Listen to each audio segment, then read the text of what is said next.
வணக்கம். சிந்தனை களம் நிகழ்ச்சிக்கு உங்களை வரவேற்கிறோம். இன்றைய நாளினுடைய தலைப்பு என்றும் கூட்டணி, இயற்கை கூட்டணி என்றவர்களின் யூ டர்ன், காதர் மொய்தீன் முதல் காங்கிரஸ் வரை. எதற்காக இந்த தலைப்பு? ஒரு சின்ன காணொலியை பார்த்துட்டு வாங்க, பேசலாம்.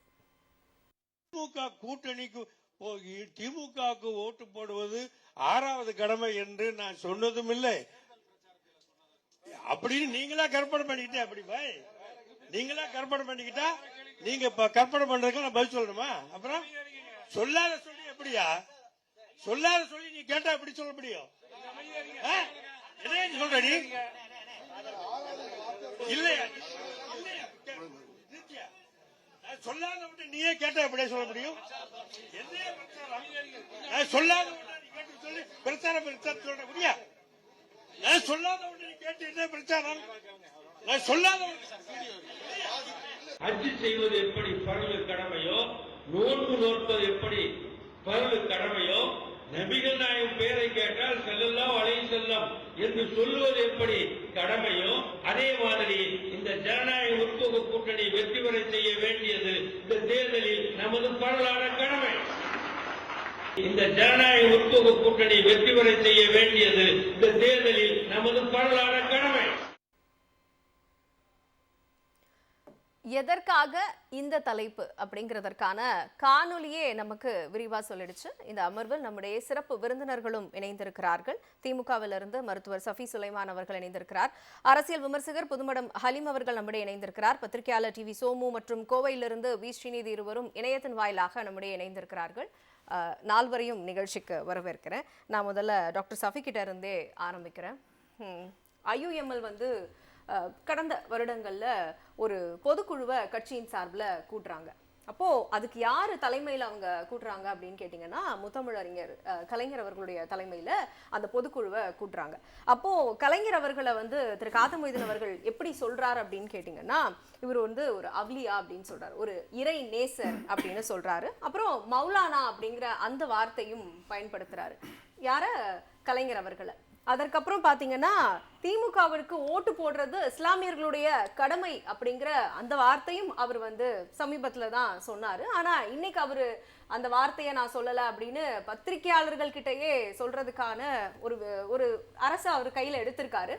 ஒரு மூத்த அரசியல்வாதி, எல்லாரும் பாக்குறாங்க, எல்லாருக்கும் எல்லாம் தெரியுது, எது சரி எது தவறுன்னு மக்கள் இன்னைக்கு கேள்வி கேட்கக்கூடிய நிலைய அவரே உண்டாக்கியிருக்காருல்ல. உங்களுடைய முதல் கட்ட பார்வை?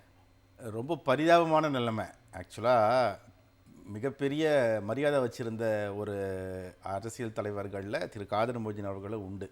நீண்ட நாட்களாக எனக்கும் IUMLக்கும் ஒரு மிகப்பெரிய பந்தம் உண்டு. என்னென்னா, என்னுடைய தாயார் ஆம்பூரில் நகரமன்ற தலைவராக இருந்தாங்க. முதல் பெண் நகரமன்ற தலைவர் திமுகலேருந்து அவங்க தான். அந்த டைமில் வாணியம்பாடியுடைய MLA அப்துல் லத்தீஃபாக இருந்தார். அப்துல் லத்தீஃப் அவர்களை பன்மொழி புலவர்னு சொல்லுவாங்க. எங்கள் வீட்டுக்கு நிறைய தடவை சாப்பிட வந்திருக்காரு. நாங்கள் அவர்கிட்ட நல்ல பரஸ்பரம் இருந்திருக்கோம். IUMLக்கு திமுக உறவை பற்றி நிறைய பேசுவார் என்கிட்டலாம். ஏன்னா கலைஞரும் காதர் மொய்தீன் அவர்களை விடுங்க, கலைஞரும் அப்துல் லத்தீஃப் சாஹிப்பும் மிகப்பெரிய சகோதரர், ரொம்ப நெருக்கமான சகோதரர்கள். ஏன்னா கலைஞர்கிட்ட சில உரிமையான சில விஷயங்கள்ல நேரிய எந்திரிச்சு கேட்கக்கூடிய இடத்துல காதர் மொய்தீன் இருந்தார், சாரி அப்துல் லத்தீஃப் அவர்கள் இருந்தார். அதனால எனக்கு IUMLுடைய பல விஷயங்கள் நல்லாவே தெரியும். இதில் ரொம்ப முக்கியமான விஷயம், அங்கே வாணியம்பாடியில் ஆம்பூரில் அவங்களோட ஸ்ட்ரென்த் ஆகட்டும், இதர இடங்கள் அவங்க ஸ்ட்ரென்த் ஆகட்டும், அவங்களுடைய அரசியல் இது எல்லாமே பார்த்தோம்னா, இப்போ இவர் இவ்வளவு தரம் தாழ்ந்து போக வேண்டிய அவசியம் என்னங்கிறது தான் மிகப்பெரிய கேள்வி. ஒரு நடிகராக இருந்தவர் அரசியலுக்கு விட்டு ஏதோ 2 வருஷத்தில் மக்களை ஏமாற்றி, மீண்டும் அடிக்கொட்டு சொல்கிறேன், மக்களை ஏமாற்றி பதவிக்கு விட்டார் என்பது சஃபிக்கும் தெரியும், காதர் மொய்தீன் ஐயாவுக்கும் தெரியும். ஆனால் அதையெல்லாம் மறந்துட்டு கொஞ்ச நாள்லே, அதாவது தேர்தலுடைய முடிவு வந்த 2வது நாள் என்ன சொல்கிறாரு, நேற்று இல்லை இன்றும் இல்லை நாளையும் என்றென்றும் நான் திமுகவோட தான் நிற்பேன். அதே நேரத்தில் அங்கேருந்து யார் அருண்ராஜ் அவர்கள் கேட்குறாரு, ஆதரவு கேட்குறாரு. அப்போ ஸ்டாலின் கிட்ட போய் நீங்கள் பேசிட்டு வாங்க, அவர் சொன்னதான் நான் ஒத்துப்பேன்னு சொன்ன ஆள். இப்போ என்ன மாற்றம் வந்ததுன்னு கேட்டாக்கா, வாடகைக்கு சோஃபா வந்துங்கிறார். அங்கேயே சிக்கல் இருக்கு. என்னன்னா, உங்க சிக்கல் எங்கன்னா, வாடகைக்கு சோஃபா வாங்கணும். எதுக்காக விஜய் வந்தா சோஃபா வாங்கணும்? எதுக்காக விஜய் வந்தாக்கா வாடகைக்கு சோஃபா எடுக்கணும்? ஏன் விஜய் வந்து சேர்ல உட்கார மாட்டாரா, விஜய் வந்து உங்கள் ஆஃபீஸுக்கு சேரில் உட்கார மாட்டார். அது என்ன நீங்களே கன்ஃபெஷன் ஸ்டேட்மெண்ட் கொடுக்குறது? இந்த கன்ஃபெஷன் ஸ்டேட்மெண்ட் தான் தமிழ்நாட்டில் இப்போ மிகப்பெரிய கேள்விக்குறியாக இருக்குது. அது வந்து விசிகா ஆஃபீஸ்க்கு போகும்போதாகட்டும், ஐயுஎம்எல் ஆஃபீஸ்க்கு போகும்போதாகட்டும், எங்கே போனாலும் நம்ம இவர் சிவி சண்முகம் இதுக்கு போகும்போதாகட்டும், எங்கே போனாலும் ஒரு சோஃபா முன்னாடி சென்றதை தான் மாண்புமிகு எதிர்க்கட்சி தலைவர் சட்டமன்றத்துக்குள்ளேயே சோஃபா மாடல் ஆட்சின்னு சொன்னாங்க. உங்கள் மாடலில் புஷ்பா இதில் சோஃபா மாடல் சொன்னது காரணம் அதுதான். இப்போ நீங்களே என்ன சொல்கிறீங்க, நாங்கள் வாடகை தான் சோஃபா வாங்கணுங்கிறீங்க. இப்போ அங்கே ஜெயிச்ச திரு ஷாஜகான் ஆகட்டும், இல்லை வாணியம்பாடியுடைய எம்எல்ஏ ஆகட்டும், இவங்க 2 பேருமே எந்த சதவீத உங்களுடைய வாக்குல ஜெயிச்சாங்கங்கிற ஒரு விஷயத்தை மக்களுக்கு நான் வந்து தெளிவுபடுத்தி ஆகணும். 2026 ஐயுஎம்எல் 2 சீட்டு வாங்கினாங்க. ஐயுஎம்எல் உடைய மொத்த வாக்கு இப்போ ஓட்டர்ஸ் நீங்கள் போய் கூகுளில் பார்த்தா வந்துடும் 0.29%. சும்மா யோசிச்சுப்பாங்களா, 0.29% தான் அவங்களோட ஓட்டு. இதே ஐயுஎம்எல்லோட போன தடவை 2021 3 சீட் வாங்கினாங்க ஐயுஎம்எல். அதில் அவங்களுடைய பர்சன்டேஜ் 0.43%, 0.43%. அப்போ 2021 26க்குள்ள உங்களுடைய பர்சன்டேஜ் அளவே கிட்டத்தட்ட 23% குறைஞ்சிருக்கு. அப்போ அந்த குறைவான வாக்குகளை வச்சு தான் நீங்கள் வந்து 2 எம்எல்ஏ ஆயிருக்கீங்க, 1 இல்லை 2 எம்எல்ஏ இருக்கீங்க. முழுக்க திமுகவுடைய மதசாரப்பட்ட கூட்டணியில் நின்று ஜெயிச்சிருக்கீங்க. ஆனால் இப்போ என்ன சொல்றீங்க வெளியே வந்துன்னா, இஸ்லாமியர்கள் எல்லாருமே ஐயுஎம்எலுக்காக தான் ஓட்டு போட்டாங்கன்னு சொல்றீங்க. இது எவ்வளவு பெரிய அபத்தமான பேச்சு. இதை தான் சொல்றோம் மீண்டும் மீண்டும். உங்களை வெட்ட வெளியா மேடை போட்டு கல்லாப்பிட்டி கூட்டணின்னு சொன்னார். நீங்கள் இப்போ ஒட்டி உறவாடுற ஆள் வந்து உங்களை கல்லாப்பெட்டி கூட்டணி அல்லு சில்லுன்னு சொன்னார். உங்களை அல்லு சில்லு கல்லாப்பெட்டி இந்த மாதிரி சொன்ன ஆட்கள் உங்களுக்கு இப்போ நல்லவர்களாக இருக்கிறார்கள். மொத்தமாகவே திமுகவின் கூட்டணியில் வாங்கின வாக்கு 7.0% தான் மொத்த கூட்டணி. அதை நான் சொல்கிறது ஐயுஎம்எல், விசிகா, கம்யூனிஸ்ட் எல்லாம் சேர்ந்து 7.4% தான் அவங்களுடைய வாக்கு வங்கியே. மீதி உள்ள அவ்வளவு வாக்கும் திமுக உடையது. இப்போ நீங்கள் போய் என்ன சொல்கிறீங்கன்னா, ஐயுஎம்எல் இல்லைன்னா திமுக வெற்றி பெறாதுன்னு சொல்றீங்க. இது எந்த வகையில் நியாயம்? இது தமிழ்நாட்டு மக்கள் ஒப்புக்கொள்வார்களா? இல்ல, அவரே அதை ஏத்துக்க மாட்டாரு. பிரஸ்ல எல்லார் முன்னாடியும் அவர் சொல்றாரு. அப்படின்னாலுமே அவர் அதை ஒரு மூத்த அரசியல்வாதி, கள நிலவரம் என்ன அப்படிங்கிறது அவருக்கும் தெரியும். அப்படிங்கிறதுனால அவரே அதை ஏத்துக்க மாட்டாரு. ஹலீம் சார், இன்னொரு சொல்லுங்க சார். நீங்க சொன்னீங்க இல்லையா, இவர் வந்து காதர் மொய்தீன் ஐயா வந்து கலைஞரை வந்து ஒரு வாசகம் சொல்லி சொன்னாரு, இந்த மாதிரிலாம் இருந்தாருன்னு. அந்த மாதிரியெல்லாம் அவர் பேசியது ஒரு புறம் தவறாகவே இருந்தாலுமே அந்த அளவு மதிப்பு வச்சிருந்த ஒரு கட்சி மேல நீங்க இப்ப இவ்வளவு காழ்ப்புணர்வுக்கு வந்த காரணம் என்ன? அந்த ஒரே ஒரு அமைச்சர் சீட்டு தானே. அதுக்காக தானே இப்ப இவ்வளவு நீங்க தலைகீழ நின்று தண்ணி குடிச்சிட்டு இருக்கீங்க. அதை தான் கேட்கிறோம். சஃபி சார் சொல்லும் பொழுது அழகா ஒரு விஷயத்த, தவைக்க சைட்ல இருந்து வந்து ஆதரவு கொடுங்க அப்படின்னு கேட்கும் பொழுது, நான் வந்து திமுக தலைவரை கேட்டுட்டு தான் முடிவெடுத்தேன் அப்படின்னு சொன்னாரு. பிளஸ் இன்னொரு முக்கியமான விஷயத்தையும் அவர் குறிப்பிட்டாரு. நேற்று இருந்தோம், இன்று இருக்கிறோம், நாளையும் இருப்போம் அப்படிங்கிற அந்த ஸ்டேட்மெண்ட்டை திரு காதர் மொய்தீன் அவர்கள் கொடுத்தாரு. ஒரு 2-3 நாள்ல என்ன நடந்துச்சு? அதாவது முஸ்லீம் லீக் என்றால் கண்ணியம், கண்ணியம் என்றால் முஸ்லீம் லீக். இதை சொன்னவர் முத்தமிழர் கலைஞர். இன்னும் சொல்ல போனா கண்ணியமிகு காகிதம் இல்லத் என்று நம்ம சொல்றோம்ல, கண்ணியமிகு என்று காகிதம் இல்லத்தவர்களுக்கு பட்டம் கொடுத்ததே பேரறிஞர் அண்ணா அவர்கள் தான். கண்ணியத்தென்றல் அப்படின்னு 1972 கண்ணியமிகு காகிதம் இல்லத்தவர்கள் மரணம் அடைந்து நியூ காலேஜில் அவர் உடல் வைக்கப்பட்டிருக்கிறார். அப்பொழுது பெரியார் அவர்கள் மூத்திரச்சட்டியோட வரார். வந்து பார்த்து கதறி விட்டு, இன்றோடு அரசியலில் கண்ணியம் முடிஞ்சு விட்டது, தொலைந்து விட்டது, அழிந்து விட்டதுன்னு சொல்லும்போது, அதுக்கப்புறம் இதற்கு பதில் சொன்ன முத்தமிழர் கலைஞர் அவர்கள், கண்ணியமிகு காகிதம் இல்லத் மறைந்தாலும் கூட முஸ்லீம் லீக் இருக்கும் வரை கண்ணியம் இருக்கும்னு சொன்னார். இதெல்லாம் அவர்கள் வந்து முஸ்லீம் லீக் மேலே வைத்திருந்த ஒரு மிகப்பெரிய மதிப்பு. ஆனால் அந்த கண்ணியம் நேற்றோடு முடிந்து விட்டது. அதுதான் நான் பார்க்குறேன். அது 1972 மறையலை, 2026 இதே இந்த ஜூன் மாதம் அந்த கண்ணியம் மறைந்து விட்டது. எப்பொழுது வந்து 6வது கடமை நான் சொல்லலை அப்படின்னு சொன்னது நீங்கள் வந்து போட்டு காமிச்சிங்க. அவர் சொன்னது 2014 பேசினது. அவர் எப்பொழுதும் அப்படி தான். ஏன்னால் இஸ்லாமியர்களுக்கு 5 கடமை, அது எல்லோருக்கும் தெரியும். 6வது கடமை என்பது திமுக கூட்டணிக்கு வாக்களிப்பது என்று சொன்னவர். ஆனால் இன்றைக்கி நான் அதை சொல்லலைன்னு சொல்கிற அளவுக்கு அவருடைய கண்ணியம் குறைந்து விட்டு. நான் சொன்னேன், அப்போ சொன்னேன், சூழல் சொன்னேன்னு கூட சொல்லாம நான் சொல்லவே இல்லைன்னு என்பது பொய் சொன்னார் பாருங்க. அதில் அவர் கண்ணியம் முடிந்து விட்டு. டாக்டர் சஃபி அழகா சொன்னாங்க, சோஃபா வந்ததுக்கு அப்புறம் தான் மாற்றமா? விட கண்ணை மறைக்கிற அளவுக்கு சோஃபா உயரமா இருந்ததுங்கிற கேள்வி. அப்ப இந்த அளவுக்கு சொல்வதற்கு காரணம் என்ன? நீங்க கேள்வி கேட்குறீங்க. இந்த அளவிற்கு இப்படி 2-3 நாள்ல மாறுவதற்கு காரணம் என்ன? ஒரு அமைச்சர் பதவி அவர்களை மாற்றி விட்டதா? ஒரே ஒரு அமைச்சர் பதவி, அதுவும் சிறுபான்மை நலத்துறை அமைச்சர் தான். ஒன்றும் பொதுப்பணித்துறையோ அல்லது உள்ளாட்சித்துறையோ கொடுக்கல. ஒரு அமைச்சர் பதவி மாற்றி விட்டதா? அப்ப இது முக்கியமான கேள்வி. அப்ப எல்லாருக்கும் கண்ணை மறைக்கும் போல அப்படிங்கிறது பேராசிரியர் காதர் மொய்தீனுக்கும் கண்ணை மறைத்து விட்டதா என்பதுதான். ஏனென்றால் அந்த அளவிற்கு இப்போ காங்கிரஸ் திமுக விட்டு போனது கூட இவ்வளவு பெரிய அதிர்ச்சி ஏற்படலை. ஏன்னா காங்கிரஸுடைய வரலாறு அப்படிதான். அவர்கள் காலங்காலமாக முதுகுல குத்துற வரலாறு இருக்கிறது. அது நமக்கு தெரிந்த வரலாறு தான். ஆனால் முஸ்லீம் லீக் செய்ததை யாரும் எதிர்பார்க்கல. ஏன்னா 60 வருட கால நட்பை தூக்கி போட்டுற முடியுமா? ஏன்னா விஜய் கட்சியிலிருந்து ஒரு அமைச்சரவைக்காக விஜய் கட்சியிலிருந்து போய் கேட்குறாங்க, மறைக்காடு தெருவில் இருக்கின்ற அலுவலகத்துக்கு போய் கேட்குறாங்க. அப்பொழுதே பேட்டி கொடுத்தவர் தான் நீங்க சொன்ன மாதிரி. முஸ்லிம் லீக் கட்சியும் இந்த சோஃபா ஆட்சிக்குள்ள போயிட்டாங்க. இல்லை, அப்படிதான் நம்ம பார்க்க வேண்டியிருக்கு. இப்போ டாக்டர் சஃபி சொன்னார்ல, முஸ்லீம் லீக்குக்கான வாக்கு வங்கியை பற்றிலாம் பேசினார். ஒரு சின்ன அதோட சேர்த்து ஒரு சின்ன விஷயத்தையும் சேர்த்து சொல்றேன். 2021 சட்டமன்ற தேர்தலில் முஸ்லீம் லீக் கட்சிக்கு 3 இடங்கள் கொடுத்தாங்க. மற்ற சிறுபான்மை கட்சிகளுக்கெல்லாம் 2 இடங்கள் கொடுத்தாங்க. அந்த 3மே அவர்கள் தோற்று போனாங்க முக்கியமா. ஆனால் 2024 பாராளுமன்ற தேர்தலில் பாராளுமன்ற ஒரு சீட்டு கொடுத்தாங்க.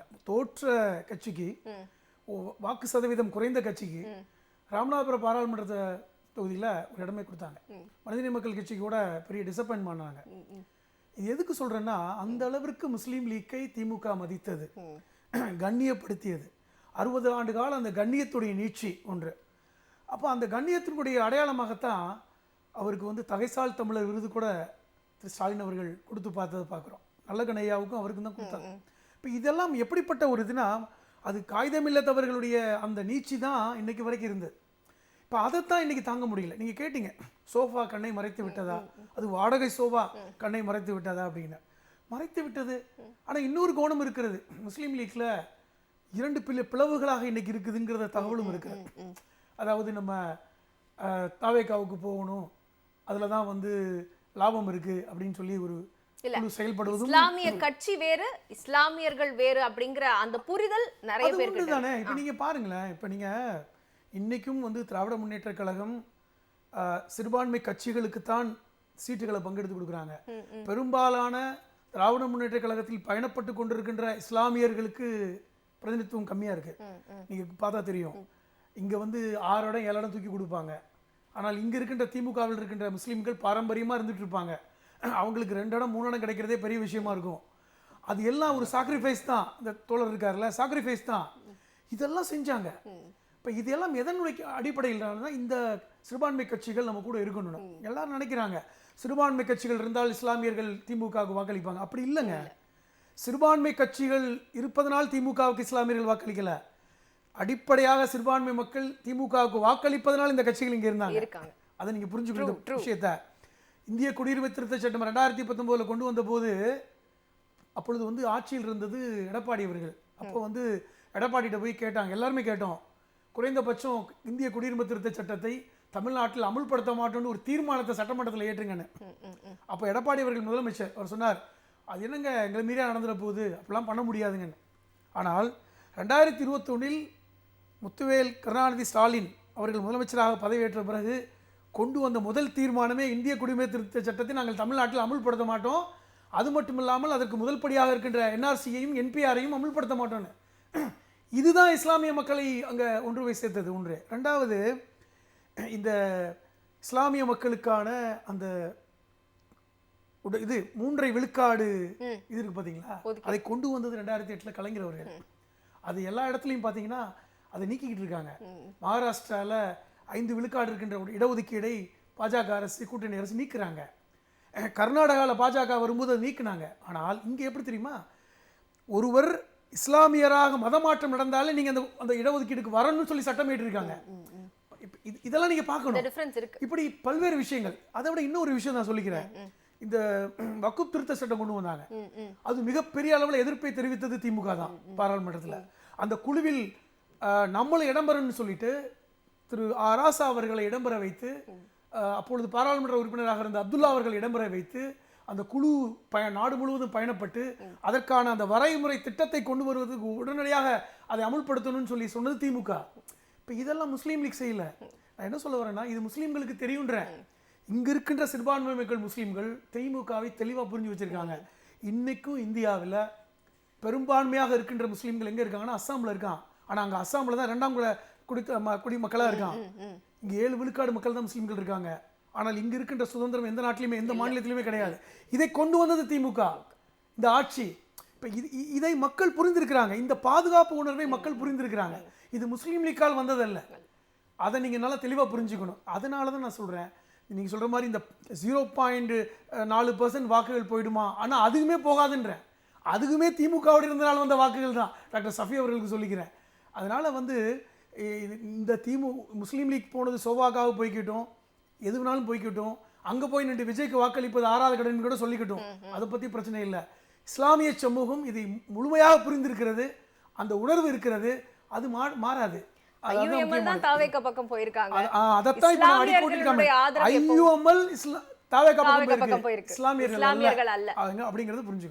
பத்திரிகையாளர் சோமு அவர்கள் நம்முடைய இணையத்தின் வாயிலாக இணைந்திருக்கிறார். சார் வணக்கம், நிகழ்ச்சிக்கு உங்களை வரவேற்கிறேன். என்னோட அடுத்த கேள்வி உங்ககிட்ட தான். சிறுபான்மை நலத்துறை அமைச்சர் ஷாஜகான் பேசும்பொழுது ஒரு விஷயம் குறிப்பிட்டாரு, அடுத்த 50 வருஷம் தவேகா தான், திமுக வரவே முடியாது அப்படின்னு சொல்றாரு. ஆனா ஷாஜகான் ஜெயிச்சது, ஷாஜகானுக்கு ஓட்டு போட்டது எல்லாம் யார் அப்படின்னு கேட்டீங்கன்னா தவேகாவுடைய எதிர்ப்பாளர்கள் தான். நான் தவேகாவுடைய சட்டமன்ற உறுப்பினரா போட்டியிடுறேன் அப்படின்னு சொல்லி அவர் ஒன்றும் ஓட்டு கேட்கல. அவரு திமுகவின் சார்பில் திமுகவோட கூட்டணியில இருந்த IUML-ஓட தான் பிரதிநிதியா தான் அவர் ஜெயிச்சாரு. அப்போ அப்படி என்ன பாதகத்தை திமுக அவருக்கு செஞ்சிருச்சு அப்படிங்கிற அந்த மைண்ட் செட்ல அவர் இந்த மாதிரியான சில வார்த்தைகள் எல்லாம் பிரயோகப்படுத்துறாரு. முதல் விஷயம், நாளைக்கு தமிழக முதலமைச்சர் விஜய் அவர்களுக்கு பிறந்த நாள். அதற்காக நம்ம அமைச்சர் விஸ்வநாதன், உயர்கல்வித்துறை அமைச்சர் விஸ்வநாதன் ரொம்ப அழகான ஒரு ஆட்டம் ஆடி இருக்கிறாரு. வாடி வாடி கைப்படாத சீடி அப்படிங்கிற பாட்டுல ஒரு கருத்தான பாட்டு அது. இப்ப அதுல ஒரு வார்த்தை கூட, ஒரு ஏய் பீட்டர் இந்தா குவாட்ரு, அவன் தள்ளிக்கின்னு போறது உன் டாக்டர் அப்படின்னு. அது ஒரு உயர்கல்வித்துறை அமைச்சர் இப்படி பாடினதை நம்ம வரவேற்று அவரை வாழ்த்துவோம். அந்த பாட்டுல இன்னொரு சிறப்பு உண்டு, அதுல என்னுடைய பேர் வேற வரும், ஏய் சோமு எதுக்கு பிலிமு அப்படின்ட்டு. அதனால அது ஒரு விஷயம். அடுத்தது இந்த விஷயம், இந்த பிறந்த நாளுக்காக விஜய் அவர்களையும் வாழ்த்தி ஒரு விஷயத்தையும் சொல்லிடுவோம். பொதுக்கூட்டங்கள்ல ஓவரா பேசவும் வேண்டாம், சட்டமன்றத்துல பேசாமையே இருக்கவும் வேண்டாம். 2 விஷயத்திலயுமே அவர் செய்யட்டும். சரியா? ஹலோ, சொல்லுங்க சார், கேக்குது அப்படின்ட்டு. அதோட சேர்த்து முக்கியமான ஒரு விஷயம் சொல்லணும் அப்படின்னா, இந்த அமைச்சர் பேசுறது, சிறுபான்மைத்துறை அமைச்சர் பேசுறது, அது இது எல்லாத்தையும் தாண்டி நம்ம பேச வேண்டிய ஒரு முக்கியமான விஷயம் என்ன அப்படின்னா, இந்த தேர்தல்ல திமுகவுக்கு ஏற்பட்டது பெரிய தோல்வியே அல்ல. ஏன்னா இது 234 தொகுதிகளிலும் இந்த திமுக போட்டிட்டு இருந்தால் 1,70,00,000 வாக்குகள் வந்திருக்கும். அதாவது தவேகா 234 போட்டியிட்டு 1,72,00,000. அதனால அந்த வித்தியாசம் 2 தான் வந்திருக்கும். ஒரு விஷயம். இன்னொன்னு, திமுகல இருந்து வந்ததுதான் திமுக. இது வரலாறு எல்லாருக்கும் தெரியும். இப்ப திமுக வெகு மக்களுக்கு அவங்களுடைய நம்பிக்கைகளுக்கு எதிரான ஒரு கட்சி தான். ஏன்னா நல்ல விஷயங்களை மக்கள் ஏத்துக்காத ஒரு சூழல்ல, தவறான ஒரு விஷயத்துக்கு மெஜாரிட்டி மக்கள் அதை ஏற்றுக்கொள்ளும் சூழல்ல அவங்களை சரியான வழிக்கு கொண்டு வருவதற்காக உருவானதுதான் திராவிடர் கழகம். அப்ப நீங்க நல்லது சொன்னாலும் வெகு மக்கள் ஏத்துக்க மாட்டான். இப்ப திமுகவுக்கும் அந்த மாதிரியான ஒரு விஷயம் உண்டு. இப்ப திமுக இருக்கிறவங்க பல பேர் வெளிப்படையா மத அடையாளங்கள் போட்டுக்கிறாங்க, வழிபாட்டு தலங்கள் போறாங்கன்னா கூட இந்த நல்ல விஷயங்கள் சொன்னதுனாலேயே ஒரு எதிர்மறை கருத்து இருக்கும். அதனால இந்த அளவுக்கு திமுக செல்வாக்கோடு இருப்பது அப்படிங்கிறது ஒரு மிகப்பெரிய ஒரு விஷயம் தான். முதல்ல அதை நம்ம உணரணும். இது ஒரு மிகப்பெரிய ஒரு தோல்வி அப்படிங்கிற ஒரு மனநிலை இப்ப சோசியல் மீடியால பாக்குறப்ப திமுக சார்பாக எழுதுறவர்கள இருந்து நம்ம தெரியுது. அந்த ஒரு மனநிலை தேவை கிடையாது. ஒண்ணு, அது உண்மை அல்ல, பெரிய தோல்வி அல்ல. அடுத்தது பாத்தீங்கன்னா, ஒரு கூட்டணியில இருந்து இன்னொரு கூட்டணிக்கு போயிட்டாங்க அப்படிங்கிற ஒரு விஷயத்த நம்ம சொல்றோம். இது இந்தியாவின் முதல் தேர்தலான 1952 தேர்தலையே இது நடந்தது. அப்ப காமன்வெல்த் கட்சிக்கும் தமிழ்நாடு உழைப்பாளர் கட்சிக்கும் திமுக ஆதரவு தெரிவிச்சிச்சு. திமுக அதுல போட்டியிடல. அந்த 2 கட்சியும் திராவிட இயக்க கொள்கை எல்லாம் ஏத்துக்கிறோம் அப்படின்னு சொல்லி லெட்டர் கொடுத்தாங்க. இதையடுத்து திமுக தலைவராக இருந்த அறிஞர் அண்ணா அவர்களும் அடுத்த கட்ட தலைவர்களும் அந்த 2 கட்சிகளுக்காக பெரிய அளவுல பிரச்சாரம் பண்ணாங்க. ஆனா தேர்தலுக்கு அப்புறம் அந்த 2 கட்சியும் என்ன பண்ணுச்சுன்னா காங்கிரஸ் பக்கம் போயிடுச்சு. அப்ப ராஜகோபாலாச்சாரி தான் இவங்களை வந்து ஆள் தூக்கி வேலைன்னு சொல்றாங்கல்ல, கேட்டா ராஜதந்திரம் சாணக்கியத்தனம்பாங்க. ஹலோ, அதை செய்தது. ஆக இந்த பாதிக்கப்பட்ட அனுபவம் வந்து இந்தியாவின் முதல் தேர்தலிலேயே திமுகவுக்கு உண்டு. அடுத்தது இன்னொரு விஷயம் பார்த்தா இதற்கு எதிர்மாறான ஒரு விஷயமும் நடந்துச்சு. 1998 பாஜகவுக்கு எதிராக வாக்கு கேட்டு 6 இடங்களில் வென்ற திமுக அடுத்த வருடமே பாஜகவுக்கு நம்பிக்கை வாக்கெடுப்புல ஆதரவா வாக்களித்துச்சு. இது வந்து ஒரு அரசியல், அவ்வளவுதான்.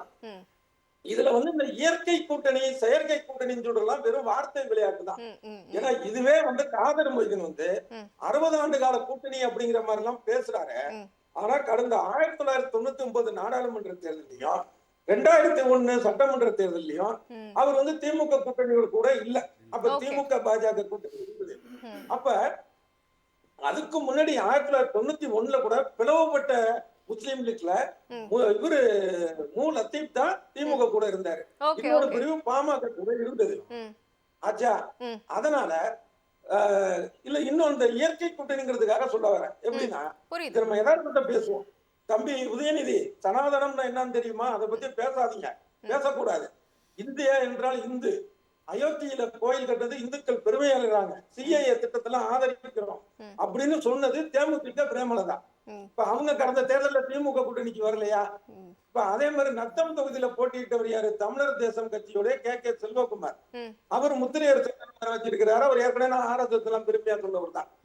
அதனால இந்த மாதிரி விஷயங்களுக்கு எல்லாம் திமுக கவலைப்படவே கூடாது. தேர்தல் அரசியல்ல இந்த தோல்வி, இந்த கூட இருந்த கட்சிகள் வந்து வேற அணிக்கு போறது, இதெல்லாம் இயல்பான ஒரு விஷயம் தான். இன்னொரு இது என்ன முக்கியமா அப்படின்னா, இவங்க யாருமே திமுகவுடைய துணை அமைப்பு கிடையாது. மகளிர் அணி மாதிரி அவங்க தனி கட்சி. அப்படிங்கிறப்ப தேர்தலுக்கு ஒரு உடன்பாடு வச்சு ஒரு கூட்டணி போட்டி இருப்பாங்க. அதுக்கப்புறம் அவங்க பேசுறாங்க, அவ்வளவுதான். அதை தவிர இன்னொன்னு நம்ம யோசனை பண்ணி பார்க்கணும். ஒரு கற்பனையா வச்சுக்குவோம். இப்ப இந்த கடந்த தேர்தல்ல திமுக வந்து ஒரு 100 சீட்டு வாங்கி தவேக ஒரு 100 சீட்டு வாங்கியிருக்கு. அப்ப மீதி 30 நாள்ல திமுக கூட்டணி கட்சிகள் ஜெயிச்சிருக்கு. அப்ப அதை என்ன செய்யணும்? திமுக கூட தான் சேர்ந்து ஆட்சி அமைக்கணும். அதான் முறை. இவங்க அதை செய்யாமல் தேவைக்கவை ஆதரித்திருந்தால் நாம குறை சொல்லலாம். ஆனால் இந்த தேர்தலில் இந்த கூட்டணி கட்சிகள் திமுக கூட இருந்தால் கூட திமுக தலைமையிலான ஆட்சி வர வாய்ப்பு இல்லை. அப்படியே அதை ஒரு பெரிய விஷயமா நம்ம எடுத்துக்கிட்டு, அதனால அதை வந்து ஒரு பெரிய விஷயமாக எல்லாம் எடுத்துக்கிட்டு இப்படி போயிட்டாங்களே அப்படிங்கிறது தேவையில்லாத விஷயம். ஒண்ணு, இதை உணர்ந்து திமுக இணையதள படை இருக்குல்ல, அவங்களும் சரி, ஏன் துணை பொதுச் செயலாளர் ராசா அவரு இந்த புஷ்பம் எல்லாம் பேசி அவர் பேசினாரு. அப்புறம் அமைப்பு செயலாளர் RS பாரதி இன்னைக்கு ரொம்ப ஆதங்கமா பேசினாரு. இந்த மாதிரி போனவங்க வந்து துரோகி, சந்தர்ப்பவாதிகள், பகைவர் அப்படி இப்படின்ட்டு, அதெல்லாம் தேவையில்லாத பேச்சுகள்.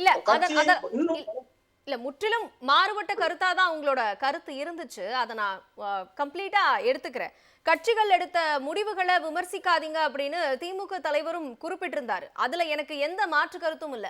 ஆனா நூற்றாண்டுகள்ல அமைச்சரவை கொடுத்தது தவேகா தான் அப்படிங்கிற மாதிரியான கருத்தை சொல்றதும் தப்பு தானே? ஏன்னா திமுக காலத்திலையும் அமைச்சரவையில இஸ்லாமியர்கள் இருந்திருக்காங்க, அதிமுக காலத்திலையும் அமைச்சரவையில இஸ்லாமியர்கள் இருந்திருக்காங்க. அந்த மாதிரியான சில கூற்றுகள் எல்லாம் ஒரு மூத்த அரசியல்வாதியா திரு காதர் மொய்தீன் அவர்கள் தவிர்க்கலாம் இல்லையா? அப்படி ஒரு பார்வையும் அங்க வைக்கப்படுது. இல்ல, அளவுக்கு மீறிய பேச்சை அனைவருமே தவிர்க்க வேண்டும். ஆனா அது வந்து அரசியல்வாதிகளை எவராலையும் முடியாது. ஏன்னா அவங்க அங்கங்க மானே தேனே பூமானே போட்டுதான் பேசுவாங்க. அதனால நம்ம அந்த மாதிரி பேசக்கூடிய விஷயத்த நம்ம கண்டிக்கலாம், இல்ல கடந்து கூட போயிடலாம். இவங்க இப்படி சொல்றதுனால வரலாறு மாற போறது கிடையாது. இப்ப என்ன சொல்ல போனா, தவேகால வந்துதான் வந்து பட்டியலினத்தவருக்கு அமைச்சர் கொடுத்தாங்க, பெண்களுக்கு அமைச்சர் கொடுத்தாங்க கூட நம்ம சோசியல் மீடியால அறியாமையில சில பேர் பதிவு போட்டுட்டு இருந்தாங்க. அதுக்கு லைக் கமெண்ட் போட்டு ஆகா அப்படின்னு வியந்தவங்களும் உண்டு.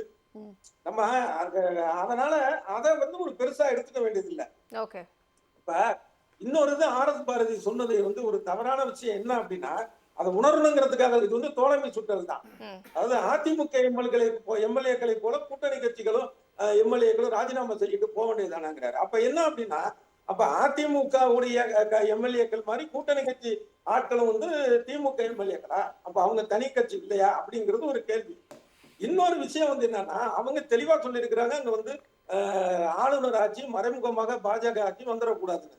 அப்ப இவர் சொல்றது பார்த்தா நீங்க ராஜினாமா பண்ணுங்க அப்படிங்கிற மாதிரினா அப்ப அது பரவாயில்லைங்கிற மாதிரியான ஒரு எண்ணம் வருது. அந்த மாதிரி அவர் பேசின விஷயங்கள் இருக்குல்ல, அதை வந்து தவிர்க்கணும். அந்த மாதிரியான ஒரு பேச்சை தவிர்க்கணும் ஒரு விஷயம். அடுத்தது திமுகவுடைய இந்த தோல்விக்கு காரணமாக விஜய் மீதான நடிப்பு கவர்ச்சி அப்படிங்கிற அது ஒரு தவறான விஷயம். அது ஒரு காரணமாக இருந்திருக்கலாம். அப்புறம் என்ன மாதிரி சில பேருக்கான ஒரு எண்ணம் வந்து என்னன்னா, இதுல இவிஎம் சூடு பண்ணிருப்பாங்களோ அப்படிங்கிற எண்ணம் வந்து பலமா இருக்கு, எனக்கு உட்பட. சரி, அப்போ அமைச்சர் வன்னியரசு அவர்கள் சோஃபாவை பத்தி அப்படி பேசினது அது சரியா? புரியல எது? அமைச்சர் வன்னியரசு அவர்கள் சோஃபா பத்தி பேசின அந்த கூற்று அப்படிங்கிறது சரியா? அதை நம்ம முன்னெடுத்துக்கலாமா? ஏன்னா நீங்க வைக்கக்கூடிய எல்லா பார்வைகளையும் நான் எடுத்துக்கிறேன். ஆனா எங்கேயோ ஒரு இடத்துல தவறான ஒரு புரிதலோட மக்கள் கிட்ட சில விஷயங்கள் போகும்பொழுது மக்கள் அதை உண்மைன்னு நம்பக்கூடிய ஒரு காலகட்டத்துல தானே நம்ம இருக்கோம். ஏன்னா திமுகவுக்கு எதிராக பல்வேறு பிரச்சாரங்கள் முன்வைக்கப்பட்டிருக்கு. திமுக செஞ்ச சில நலத்திட்டங்களே திமுகவுக்கு எதிராக பிரச்சாரம் பண்ணப்பட்டதுதான் ஒரு முக்கியமான காரணமாகவும் இந்த தேர்தல் அது சொல்லப்படுது. அந்த விஷயத்தையும் நம்ம எடுத்துக்கணும்ல. எல்லாத்தையும் உடனே கிளியர் பண்ண வேண்டிய ஒரு காலகட்டத்துல நம்ம இருக்கோம் இல்லையா? உண்மைதான். இப்ப என்னன்னா, இந்த சோபா பத்தி வன்னியரசு மட்டும் இல்ல, இதை தாண்டி இவரு விடுதலை சிறுத்தைகள் கட்சி தலைவர் திருமாவளவனும் பேசினாரு. அது எப்படி ஒரே நேரத்துல சோபா போகும், இல்ல புது சோபால தான் அவர் உட்காருவாரா அப்படிங்கிறதுலாம் ஒரு பெரிய கேள்வியா தான் இருக்கு.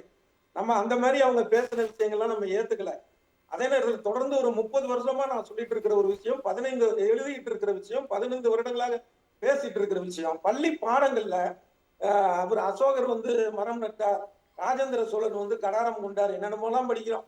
அதெல்லாம் விட்டுட்டு தமிழ்நாட்டோட கடந்த 100 வருட அரசியலை, நம்ம தாத்தா பாட்டி எப்படி இருந்தாங்க, இப்ப நம்ம எப்படி இருக்கிறோம், இந்த மாற்றத்துக்கு திராவிட அரசியல் என்ன செஞ்சிச்சு, திராவிட இயக்க தலைவர்கள் என்ன பண்ணாங்க, அந்த பாடத்தை பள்ளி பாடத்துல வச்சிருக்கணும். அதே போல பெரியாருடைய கடவுள் மறுப்பு கொள்கையை விட்டுருங்க, அதை பிரச்சனை பண்ணுவாங்க. அதை தவிர எவ்வளவோ விஷயங்கள் இருக்கு, அதை வந்து பாடத்துல வச்சிருக்கணும். இதை வந்து நம்ம தவகட்ட எந்த அளவுக்கு எதிர்பார்க்கறது கேள்விக்குறி. கடந்த கால திமுக அரசு அதை வச்சிருக்கலாம், அதிமுகையும் விட்டுருங்க, அவங்கள்ட்டையும் நம்ம எதிர்பார்க்க முடியாதுன்னு தான் நினைக்கிறேன். அப்ப இதெல்லாம் பண்ணி இருந்தாலும் இவ்வளவு பெரிய ஒரு தோல்வி வந்திருக்காதுங்கிறது என்னுடைய ஒரு கருத்து.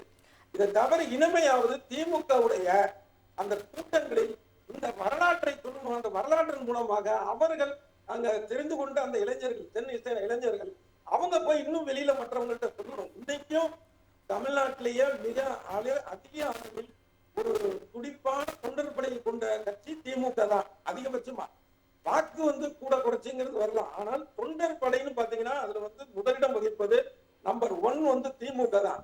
இந்த தொண்டர் படையை, இந்த இளைஞர் பட்டாளத்தை, இன்னைக்கு பேருக்கு சொல்லுவாங்க சென்னை தட்டு தாவேக பக்கம் போயிட்டாங்க அது இதுன்னு, ஆனால் யதார்த்தம் அப்படி இருக்குன்னதா நான் நம்பவே இல்லை. திமுக தான் இருக்கிறாங்க.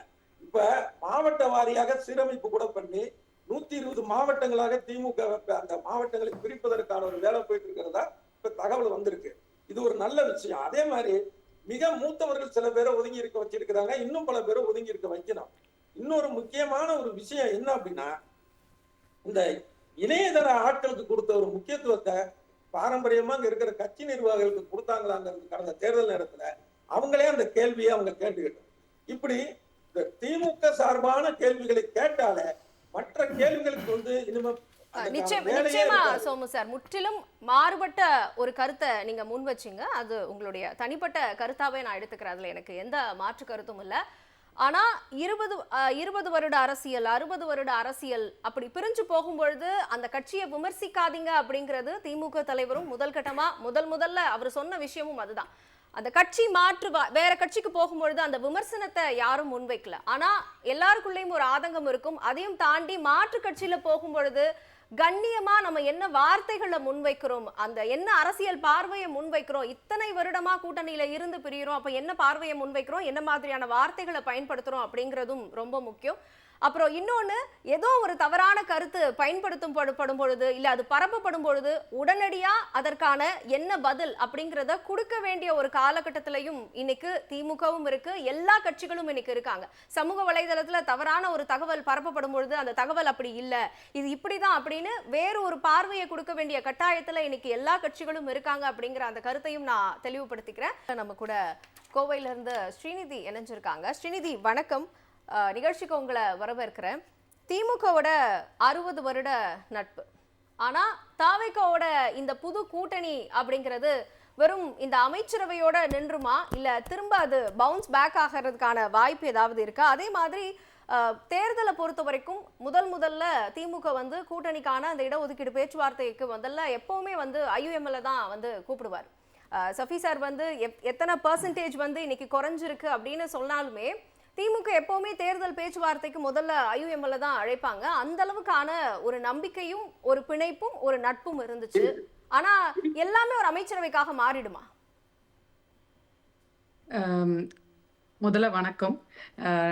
ஸோ என்ன இந்த தலைப்பு பார்த்த உடனே நான் காலையிலே ஒரு ட்வீட் போட்டிருந்தேன். IUML might be with TVK, but that doesn't mean that Muslims are with TVK. இது என்ன சொல்ல வரேன்னா, அந்த IUMLன்ற ஒரு கட்சி வேணா இன்னைக்கு தன்னுடைய ஆதாயங்களுக்காக அவங்க தாவேக்காவை நோக்கி போயிருக்கிறாங்க. ஆனா இஸ்லாமியர்களின் ஆதரவு திமுக தான். அந்த பக்கம் தான் இருக்குது. இன்ஃபேக்ட் இப்ப திமுகல எவ்வளவோ இஸ்லாமியர்கள் இருந்தாங்க. இப்ப நான் வந்து சிங்காநல்லூர் தொகுதியில வேட்பாளரா நின்ன 2ஆம் இடம் வந்தேன். அதுக்கு இஸ்லாமியர்கள் வாக்கு வங்கி நான் 2ஆம் இடம் வர்றதுக்கு ஒரு முக்கிய காரணமாக இருந்தது. இங்க இருக்கக்கூடிய சாரமேடு போன்ற பகுதிகளில் வந்து இஸ்லாமியர்கள் வாக்கு தவறாமல் திமுக கூட்டணிக்கு, மதசார்பற்ற முற்போக்கு கூட்டணிக்கு விழுந்தது உண்மை. அப்போ எவ்வளவோ இஸ்லாமியர்களுக்கு, திமுகக்குள்ள இருக்கிற இஸ்லாமியர்களுக்கு அந்த வாய்ப்பு மறுக்கப்பட்டுதான் பிற கட்சிகள் நம்ம கூட்டணி கட்சியில இருக்கோம்னு சொல்லிட்டு அது கவுன்சிலரா இருக்கலாம், MLA-வா இருக்கலாம், இல்ல வேற முக்கியத்துவம் எல்லாமே நம்ம IUML-க்கு கொடுத்தாங்க. அதே போல IUML மட்டும்தான் இஸ்லாமிய கட்சி நம்ம கூட்டணியில இருக்குங்கிறதையும் நான் ஒத்துக்க மாட்டேன். ஏன்னா SDPI அவர்களும் களத்துல எங்களை மாதிரி வேட்பாளர்களுக்கு உண்மையா இருந்து வேலை பார்த்தாங்க. அதே போல ஒரு நெகிழ்வான தருணம் நம்ம சொல்லணும்னா, நம்மளுடைய சிதம்பரம் MLA அவர் வந்து தமிமுன் அன்சாரி, அவர் வந்து MLA ஆன உடனேயே நம்மளுடைய முன்னாள் முதலமைச்சர் திரு ஸ்டாலின் அவர்களை பார்த்து, என்னுடைய சீட்டை நான் ராஜினாமா பண்ணிட்டு வரேன், நீங்க நின்னு அது ஒரு நெகிழ்வான தருணமா இருக்கும் நிச்சயமா. அப்ப அவரும் ஒரு இஸ்லாமியர் தானே, அந்த மாதிரியும் இஸ்லாமியர்கள் இருக்கிறாங்க இல்லைங்களா? SDPI கட்சியிலையும் கட்சி ரீதியாக பார்க்கணும்னா பிற இஸ்லாமிய கட்சிகளும் இருக்கு. திமுகக்குள்ளேயே எவ்வளவோ இஸ்லாமியர்கள் தன்னுடைய வாய்ப்பை இழந்து பிற கட்சியில இருக்க இஸ்லாமியர்களுக்கு கொடுத்தாங்க. இஸ்லாமியர் வாக்கு வங்கி என்னைக்குமே திமுக பக்கம் இருக்கு. ஏன்னா அந்த அளவுக்கு இஸ்லாமியர்களுக்கு செய்து கொடுத்த ஒரு அரணாதான் திமுக வந்து இவ்வளவு நாள் விளங்கி இருக்கு. இப்ப நீங்க சொன்ன அந்த காங்கிரஸ் அண்ட் அதர் பார்ட்டிஸ் வந்து இப்ப திடீர்னு ஏன் இப்படி மாறுறாங்க அப்படின்னா, இது வந்து ஒரு லார்ஜர் பிக்சர்ல பார்க்கும்போது ஒரு சிலருடைய சுயநலத்துக்காக தான் இந்த கூட்டணி மாறினதா நம்ம பார்க்க முடியும் இல்லைங்களா? ஏன்னா தேர்தலுக்கு முன்பும் சுயநலமா நம்ம இருந்திருக்கோம், தேர்தலுக்கு அப்புறமும் நம்ம சுயநலமா இருந்திருக்கோம். தேர்தலுக்கு முன்பு ஏன் நான் சுயநலமா இருக்கோம் அப்படின்னு சொல்றேன்னா, அப்படி உங்களுக்கு வந்து விஜய் கூட்டணி தான் வேணும் அப்படின்னா நீங்க முன்னாடியே வந்து போயிருப்பீங்க. அண்ட் இத வந்து ஒரு தனிநபர் பிரச்சனையா பண்றாங்க.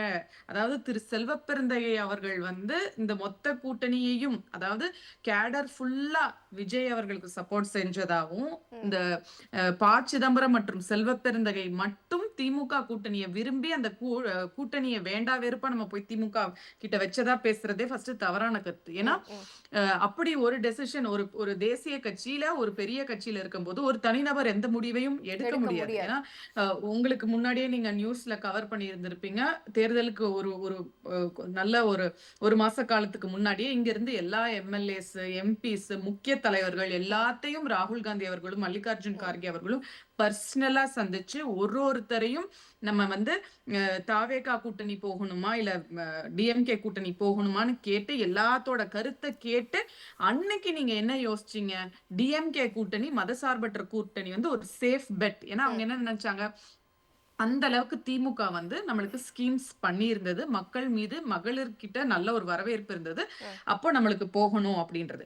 அதே மாதிரி இந்த 28 சீட்டு வந்து இப்ப திரும்ப காங்கிரஸ்காரங்க சொல்ற குறைபாடு என்னன்னா, எங்களுக்கு வந்து நீங்க 96 சீட்டு வச்சிருந்தீங்க, நீங்க மைனாரிட்டி கவர்மெண்ட் இருக்கும் போது கூட நீங்க எங்களுக்கு ஆட்சியில பங்கு கொடுக்கல, அதே போல 28 சீட்டு தான் நீங்க கொடுத்தீங்க. அதற்கு காரணமும் நான் என்ன சொல்லுவேன் அப்படின்னா, நம்ம இந்த குறிப்பா சில காங்கிரஸ் எம்பிஸ் வந்து, அதாவது டிஎம்கே கூட்டணியில ஜெயிச்ச MPs, sitting MPs for second time third time இருக்கக்கூடிய எம்பிஸ் கூட தொடர்ந்து அந்த தேர்தல் நேரம் வந்து ஒரு குளறுபடி பண்ணிட்டே இருந்தாங்க.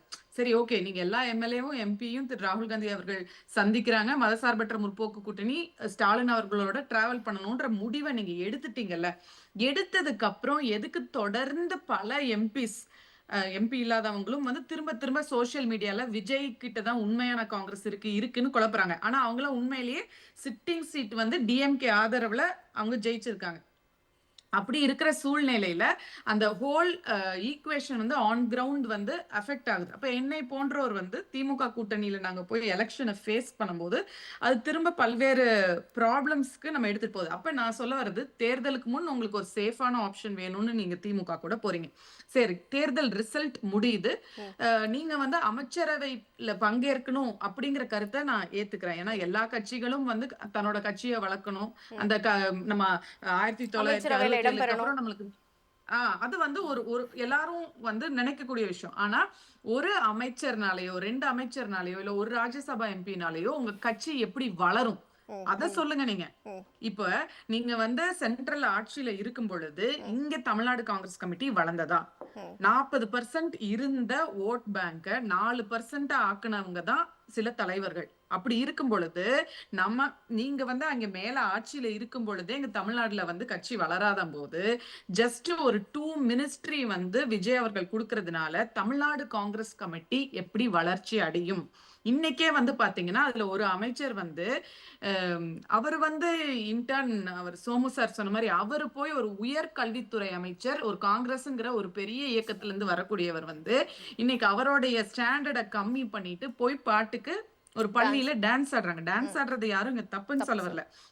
நான் வந்து காங்கிரஸ்காரங்க கிட்ட கேட்ட கேள்வி, காங்கிரஸ்குள்ள இருக்கும்போது நான் எழுப்பின அதே கேள்விதான். உள்ள இருக்கும்போது நம்மளுக்கு இப்ப அமைச்சர் கிடைச்சிருச்சு, திமுக கூட்டணி மாதிரி கிடையாது, நம்ம கட்சியை வளர்க்கணும். ஏன்னா அவங்க ராகுல் காந்தி எப்படி கன்வின்ஸ் பண்ணாங்க, நாங்க விஜய் கூட்டணிக்கு புதுதான கூட்டணிக்கு நாங்க போறதுக்கு காரணம் நாங்க எங்க கட்சியை வளர்க்க போறோம் இந்த 2 அமைச்சரவை மூலமா தானே கன்வின்ஸ் பண்ணீங்க. ஆனா அதுக்கான நிகழ்வுகள் வந்து எதுவுமே இப்ப நடக்கிறது இல்ல. நான் பாக்குறேன். இல்ல, அது வந்து ஒரு நார்மல் காங்கிரஸ் கேடருக்கு எந்த ஹெல்ப்பும் இல்ல. இப்ப காங்கிரஸ்லயே நீங்க எப்படி பிரிஞ்சிருக்கு அப்படின்னு பாத்தீங்கன்னா, இப்ப நாங்கெல்லாம் காங்கிரஸ்குள்ள இருந்து ஏதாவது திராவிட முன்னேற்ற கழகம் கொண்டு வந்த திட்டங்களை வந்து நாங்க பேசும்போது, இத்தனைக்கும் அப்ப வந்து முதலமைச்சர் திரு ஸ்டாலின் அவர்கள் தமிழ்நாட்டுக்கு கொண்டு வர சில திட்டங்களை தான் நம்ம அப்ரிஷியேட் பண்ணி பேசுறோம். அப்படி அப்ரிஷியேட் ஒரு தமிழ்நாட்டுல இருக்க ஒரு பொண்ணா நம்ம அப்ரிஷியேட் பண்ணும் போதே நீங்களாம் திராவிட காங்கிரஸ்ன்னு சொல்லி ஒரு முத்திரையை குத்துனாங்க. அப்ப இவங்க எல்லாம் என்ன விஜய் காங்கிரஸான்னு கேக்குறாங்க. அப்ப திராவிட காங்கிரஸ்னு ஒரு சாராரும் விஜய் காங்கிரஸ்னு ஒரு சாரார் இருந்தா உண்மையிலேயே ராகுல் காங்கிரஸ் யாரு? அப்ப காங்கிரஸுக்குன்னு யாரும் இல்லையா? இன்னைக்கும் இப்ப நீங்க சத்தியமூர்த்தி பவன் போனாலும் சரி, இல்ல எங்க போனாலும் சரி, ராகுல் காந்திய விட இவங்க வந்து விஜய்க்கு தான் பெருசா கட் அவுட் வைக்கிறாங்க. இவ்வளவு நாள் நம்ம எங்க மாவட்டத்திலே வந்து பாத்தீங்கன்னா திராவிட முன்னேற்ற கழகத்தை சேர்ந்த அமைச்சர்கள் வந்தாலோ, உதயநிதி ஸ்டாலின் அவர்கள் வந்தாலோ அவர்களுடன் சேர்ந்து புகைப்படம் எடுத்துக்கணும், அவங்க கூட ஒரு லாபி வச்சுக்கணும், நம்மளுக்கு ஒரு சீட்டு கிடைக்கணும் அப்படின்னு பண்ணிட்டு இருந்தவங்க இன்னைக்கு வந்து டிவிகே நோக்கி, அவங்க அமைச்சர்களை நோக்கி அவங்க வந்து விஜய செலிபிரேட் பண்றாங்க. விஜய செலிபிரேட் பண்ணி உங்களுக்கு உங்க கட்சி எப்படி வளர்ப்பது? உண்மையிலேயே ஒரு கட்சி வந்து வளரணும். தமிழ்நாட்டுல எல்லா கட்சியும் எப்படி வளருதுங்க?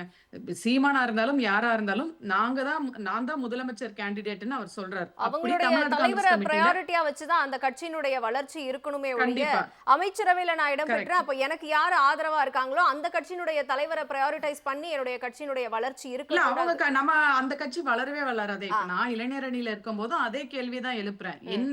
எங்களுக்கு கீழே இருக்கிற எல்லா இளைஞர் நிர்வாகிகளும் போய் தாவேக்கால இணைகிறாங்க. ஏன்னா அவங்க எல்லாம் என்ன யோசிக்கிறாங்க, எதுக்கு நாங்க ஒரு மினி பஸ் மூலமா அங்கே போய் சேரணும், நாங்க டைரக்டா தாவேக்காலவே போய் சேர்ந்துக்கலாம். அதே போல தாவேக்காக்கு கூட்டணி தர்மங்கிறது கிடையாது. ஏன்னா இதுக்கு முன்னாடி திமுக காங்கிரஸ் கூட்டணி இருக்கும்போது காங்கிரஸ்ல நிர்வாகியா இருக்கிறவங்கள அவ்வளவு சாதாரணமா திமுக எடுத்துக்க மாட்டாங்க. எம்பி ஜோதிமணி போன்றவர் வந்து பல்வேறு இடத்துல வந்து ஒரு பொறுப்புல இல்லாதவங்க கூட போய் திமுக சேரும்போது காங்கிரஸ் மகளிர் அணில இருந்து எதிர்ப்பு தெரிவிச்சிருக்காங்க. ஆனா இன்னைக்கு நிர்வாகிகளா காங்கிரஸ்ல இருக்கிறவங்க அவங்க போய் தாவேக்கால சேர்றாங்க. அதே போல எல்லாரும் உள்ள போய் சேர்றாங்க. அதனாலதான் அந்த தூய சக்திங்கிற இமேஜ் போய் இன்னைக்கு தீய சக்தி அப்படிங்கிற இமேஜ் வருது. அதனால வெறும் 2 அமைச்சரவை நல இப்ப இன்னொரு விஷயம் நம்ம இந்த இடத்துல என்ன புரிஞ்சுக்கணும்னாங்க, இப்ப எல்லாரும் என்ன நினைக்கிறாங்க, இப்ப லோக்கல் எலெக்ஷன்ஸ் வந்து வெகு விரைவில் வரலாம். 8 மாசத்துக்குள்ள ஒரு லோக்கல் எலெக்ஷன்ஸ் வரலாம்.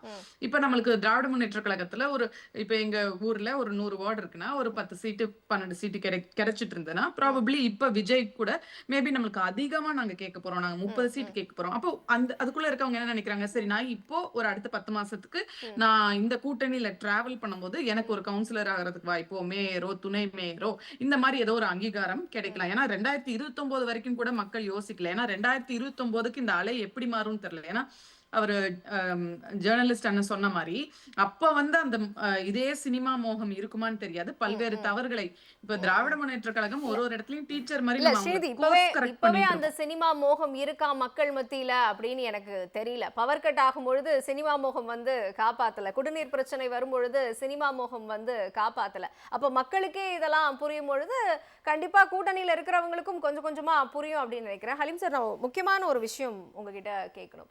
இந்த குர்பானி இஷ்யூ நடந்த அந்த சமயத்துல எந்த விதமான அறிக்கையும் வரவே இல்லை தவேக சைட்ல இருந்து. அது மட்டும் இல்லாம அமைச்சர் என்ன தகவல் சொல்றாரு அப்படின்னா, போலீஸ் வந்து அரெஸ்ட் எல்லாம் கூட பண்ணாங்க, பொது இடங்கள்ல பண்ணும்பொழுது யாரோ மேலேயோ வழக்கெல்லாம் கூட போட்டாங்க. பட் அமைச்சர் என்ன சொன்னார்னா, இல்ல அப்படி எந்த வழக்கும்லாம் போடவே இல்லைன்னு. ஆனா போலீஸ் தரப்புல இருந்து நீதிமன்றத்துல ஒரு அறிக்கை கூட தாக்கல் செய்யப்பட்டுச்சு. நீங்க ஒரு லா பாஸ் பண்ணீங்க இல்லையா, அந்த லா படி நாங்க வந்து யாரெல்லாம் இதெல்லாம் பண்ணாங்களோ அவங்க கிட்ட வந்து அவங்களோட யாரெல்லாம் அரெஸ்ட் பண்ணோங்கிறதுக்கான அந்த ஃபார்மையும் வந்து நீதிமன்றத்துல கொடுத்தாங்க.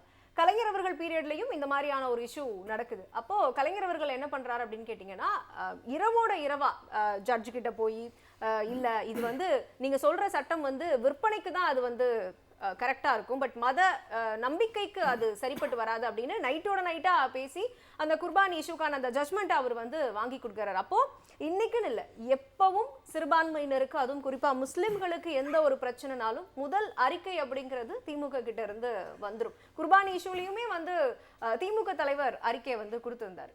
இல்ல இது குர்பானி இஷ்யூ மட்டும் இல்ல, திருப்பரங்குன்ற இஷ்யூ பாருங்க. திருப்பரங்குன்ற இஷ்யூல வந்து தர்கா வந்து யாரும் நீதிமன்றம் போகல, முஸ்லீம்கள் யாரும் போகல. ஆனால் வந்து காலங்காலமாக எங்க வந்து தீபம் ஏற்றணுமோ அங்க ஏற்றணும், அந்த தீர்ப்பை நாங்கள் அமுல்படுத்த முடியாது என்று தெளிவான ஒரு முடிவெடுத்து நீதிமன்ற தீர்ப்பையே நாங்கள் வந்து ஏற்றுக்க முடியாதுன்னு சொன்ன அரசு திமுக அரசு. அது எதுக்காக சொன்னாங்க, இங்கே இதுதான் முறை, இதை நம்ம மாற்ற முடியாது. இப்போ நீங்கள் இதை ஒப்பிட்டு பாருங்கள். இப்போ நீங்கள் அந்த குர்பானி இஷ்யூவில் குர்பானி அன்னைக்கு வந்து இந்த ஆடு மாடு வெட்டுவதற்குன்னு சில விதத்தை சொல்கிறாங்க.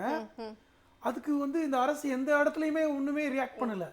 அங்க பல்வேறு இடங்களில் பிரச்சனை, பாஜக காரங்க வந்து போய் பிரச்சனை பண்றாங்க, உள்ள போறாங்க, யாரோ பேருன்னு சொல்லிட்டுலாம் போய் பண்றாங்க. யாருமே அடிப்படையில் வந்து பசுமாடுகளை வந்து குர்பானி கொடுப்பது இல்லை, காளை மாடுகளை தான் கொடுப்பாங்க. அப்போ அதை போய் தடுக்கிறாங்க. அப்போ அந்த அரசு நியாயமா என்ன பண்ணிருக்கணும், நீதிமன்றம் உடனே போயிருக்கணும், இது ஒரு ஆக்ஷன் எடுத்திருக்கணும். எதுவுமே நடக்கல. அந்த குர்பானி கொடுப்பது என்பது அந்த அன்னைக்கும் கொடுப்பாங்க, அடுத்த நாளும் கொடுப்பாங்க. அந்த 2 நாள் கழித்து தான் வந்து அமைச்சர் ரியாக்ட் பண்றாரு. இப்போ இதுல இருந்து என்ன தெரியுதுன்னா, அப்ப கூட அவர் சப்போர்ட் தான் பண்றாரு, இல்ல யார் மேலயும் கேஸ் எல்லாம் போடல, வழக்கெல்லாம் பதிவு பண்ணல அப்படின்னு. இல்ல அதுதான் சொல்றேன்.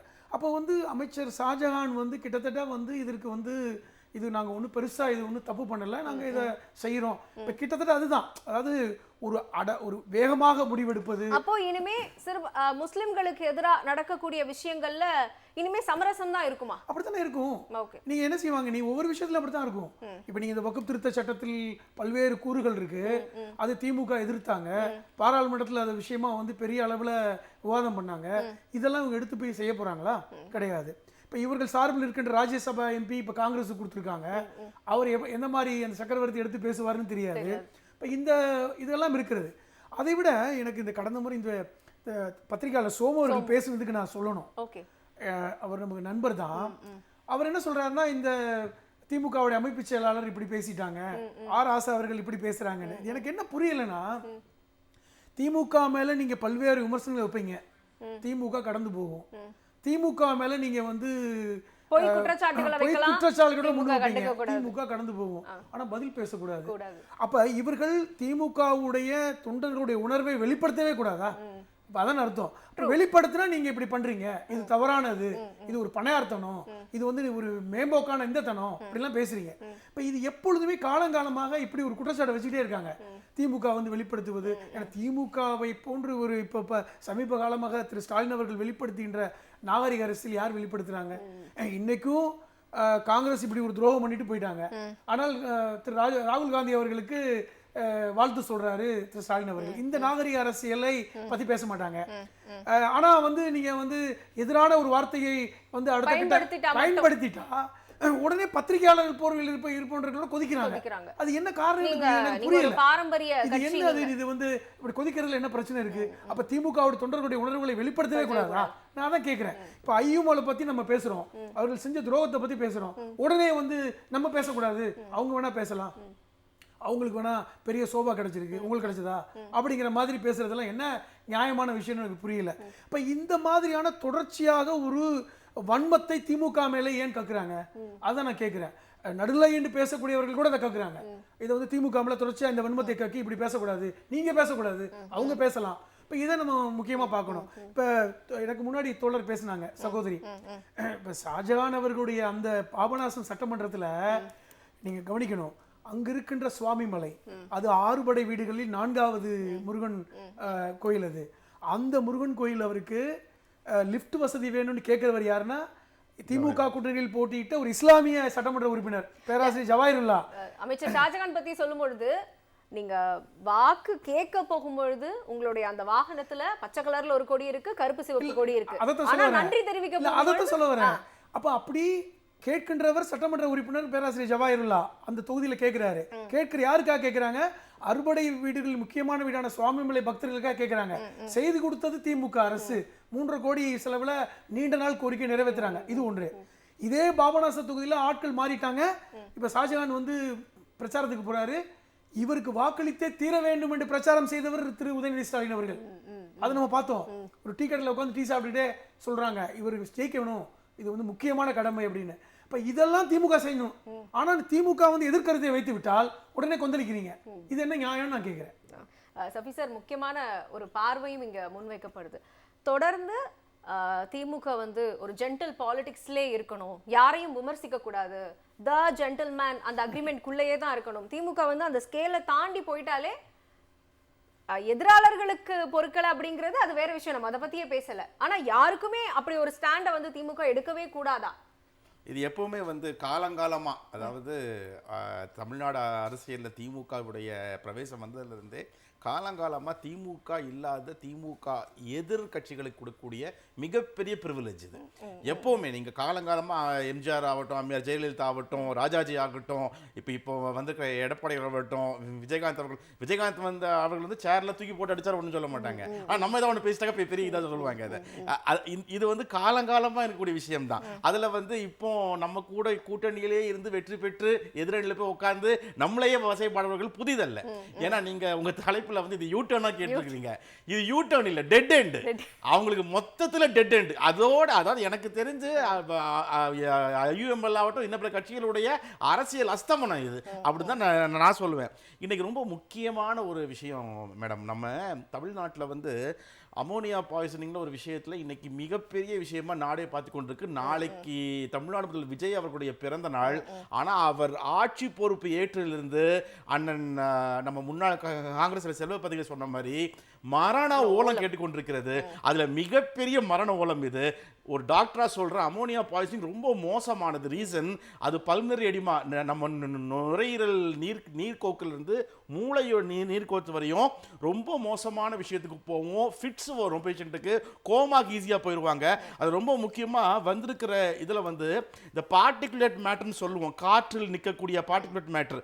அது இப்போ அமோனியா கூட சேர்ந்து நைட்ரஸ் ஆக்சைடும் சல்ஃபர் டை ஆக்சைடும் சேர்ந்து ரொம்ப மோசமாக இருக்குன்னு சொல்லிட்டு இருக்கிறாங்க. ஆனால் முதல்வர் அவர்கள் வந்து குரியர்ல வந்து எதை அனுப்பியிருக்காரு? வருத்தத்தை அனுப்பியிருக்காரு. குரியர்ல வருத்தம் அனுப்பியிருக்காரு. இல்ல அப்பவே நாங்க வந்து நான் வரேன், அதுதான் வரேன். என்னன்னா 24/5/2026 சூலூர்ல 10 வயது சிறுமி பிரச்சனை வரும்போது அங்க உள்ள ஒரு அமைச்சர் விக்னேஷ் வந்து அண்ணன் வருத்தப்பட்டார். 16ஆம் தேதி வந்து இந்த மாசம் கும்முடிப்பூண்டில 3 வயது சிறுமி வரும்போது இதே அமைச்சர் இவரு வந்து குமார் வந்து அண்ணன் வருத்தப்பட்டார். இப்போ வந்து மீண்டும் 21ஆம் தேதி அண்ணன் வருத்தப்பட்டார். அண்ணன் குரியர்ல மட்டும் வருத்தத்தை சொல்லிட்டே இருக்கிறாரு. அண்ணன் போகவே மாட்டாரா? இந்த கேள்வியை தான் நாங்க கேட்டோம். கரூர்ல உடனடியா அமைச்சர் செந்தில் பாலாஜி போகும்போது செந்தில் பாலாஜி எப்படி வந்தார்னு கேட்க தோணுச்சுல. இன்னைக்கு அருண்ராஜ் எப்படி போனார், ராஜ்மோகன் எப்படி போனார், ஆதவர்ஜுனா எப்படி போனார் உடனடியா? அப்ப நீங்க எல்லாம் திட்டமிட்டு அதை பண்ணீங்களா? அமோனியாவோட கசிவை தாவேக்கா திட்டமிட்டு பண்ணுச்சா? இம்மிடியேட்டா எப்படி அமைச்சர்லாம் அங்க போனாங்க? 41 பேர் சாகும்போது உங்களுக்கு அந்த கொஞ்சம் கூட அந்த கருணை இல்லாம பேசின பேச்சுக்கான கர்மா நீங்களாம் பார்த்து கொண்டிருக்கிறீங்க. உண்மையிலே மனம் வெம்பி சொல்றேன், இறந்த ஆன்மாக்களுக்கு என்னுடைய ஆழ்ந்த வருத்தங்கள். ஆனால் கரூர் விஷயத்துல என்ன பண்ணாங்கிறது மீண்டும் சிந்திச்சு பார்க்கணும். செந்தில் பாலாஜி எப்படி போனார், அமைச்சர் அன்பில் மகேஷ் எப்படி போனார், இப்போ நாங்க கேட்க எங்களுக்கு ரொம்ப நேரம் ஆகாது. ஆனா அது மனிதாபிமானமற்ற செயல்ங்கிறது மட்டும் நினைச்சோம். ஏன்னா தலைவர் முத்துவேல் ஸ்டாலின் அவர்கள் போன ஆட்சியில் எல்லாத்தையுமே கரெக்டாக பண்ணார்.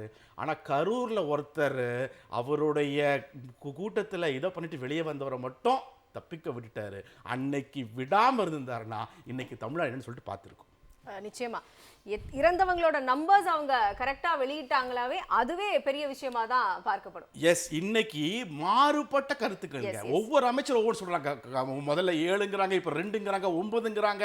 அதான் சொல்றேன் இல்லையா, there is no transparency in this government. ரிப்பீட்டடா அதை பண்ணிட்டு இருக்காங்க. மக்களுக்கு எந்த விதமான முழுமையான விவரங்கள் தெரியுது இல்ல, தகவல்கள் மட்டுமே தெரிகிறது. முதலமைச்சர் கூட அங்கிருந்து தகவல் தான் அனுப்புறார். நான் வருத்தத்தில் இருக்கேன், நான் ரொம்ப வருந்துறேன், நான் ரொம்ப வேதனையில் இருக்கேன். இல்ல முதலமைச்சரே இன்னும் கொஞ்ச நேரத்துல வந்து வருத்தத்துக்கான ரீல்ஸை வெளியிட்டா நாளைக்கு உண்மை சொல்ல போனா நாளைக்கு தாவேகாவை சேர்ந்தவர்கள் முதல்வர் பிறந்த நாளை கொண்டாடவே கூடாது. இது ஒரு மிக துக்கமான நாள், கொண்டாடவே கூடாது. முதல்வர் பிறந்த நாள் சொல்லிட்டு அவர் எங்கேயும் போயிட்டு ரீல்ஸ் போட்டு சுத்தக்கூடாது. அதுதான் உண்மை. நிச்சயமா என்றும் கூட்டணி இயற்கை கூட்டணி என்றவர்களின் யூடர்ன் காதர் மொய்தீன் முதல் காங்கிரஸ் வரை இந்த முதுகுல குத்துறது அப்படிங்கிறது நீங்க சொன்ன மாதிரி திமுகவுக்கு வந்து புதுசே கிடையாது. அண்ட் இன்னொரு முக்கியமான விஷயமும் இன்றைய நிகழ்வில் வந்து பதிவு செய்யப்பட்டது. IUML மாதிரியான இஸ்லாமிய கட்சிகள் வேணா வேற பக்கம் போலாம், ஆனா இஸ்லாமியர்களுடைய ஆதரவு என்றென்றும் திமுகவுக்கு தான். அதுல எந்த விதமான மாற்று கருத்தும் இல்ல. நிகழ்ச்சியில் கலந்து கொண்ட உங்கள் அத்தனை பேருக்கும் என்னுடைய மனமார்ந்த நன்றி. நேர்களை சிந்தனை களம் நிறைவு பெறுகிறது. வணக்கம்.